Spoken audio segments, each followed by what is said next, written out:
Un'intervista esclusiva, nel senso che raramente loro rilasciano interviste, proprio perché in generale proprio non fanno ormai le interviste, quindi è veramente un momento quasi unico. Io vorrei un grosso applauso proprio per questa esclusiva che abbiamo con noi questa sera. Intervisteremo i Mostricci!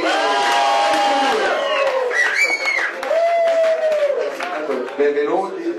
Io appunto l'ho già accennato che voi comunque, come tutti gli artisti, magari voi siete di poche parole, fate tante cose, uno vi conosce per la vostra attività di DJ. No? Per arrivare l'estate avete avuto un grande successo a Capodanno in quel tendone da circo che era Ossigeno. Che cosa bolle in pentola? Si metterà a cantare Alessio? Ho ricevuto quando era successo perché? Che c'è? È la cronaca del successo, no? Poi diciamo, per l'estate lanceremo Alessio come cantante, come tronista, vorrebbe cantare. Voglio andare a uomini e donne ufficiale. Ormai è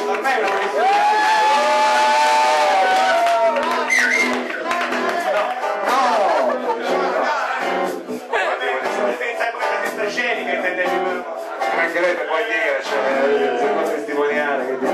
Allora, io magari volessi guardare, che ne so, intanto vabbè, il vostro MySpace è tra i più gettonati veramente in Italia, vogliamo ricordarlo?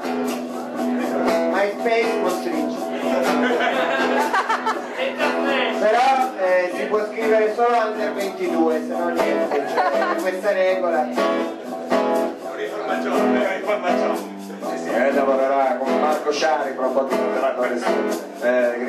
Allora, abbiamo detto il MySpace è quello, però la prossima settimana ci sarà qualche ospite del vostro appuntamento classico del martedì che è stato spostato,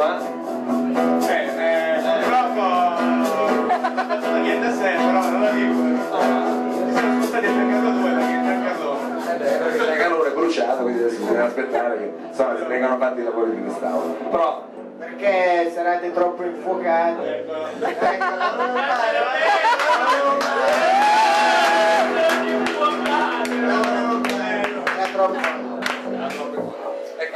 Ospite questa settimana ci sarà Jimmy che legge il disadattato.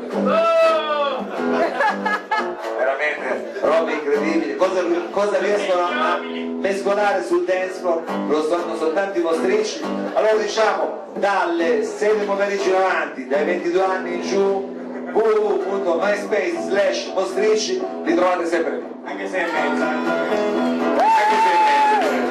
Noi facciamo prossimo bocca al lupo e vi ringraziamo.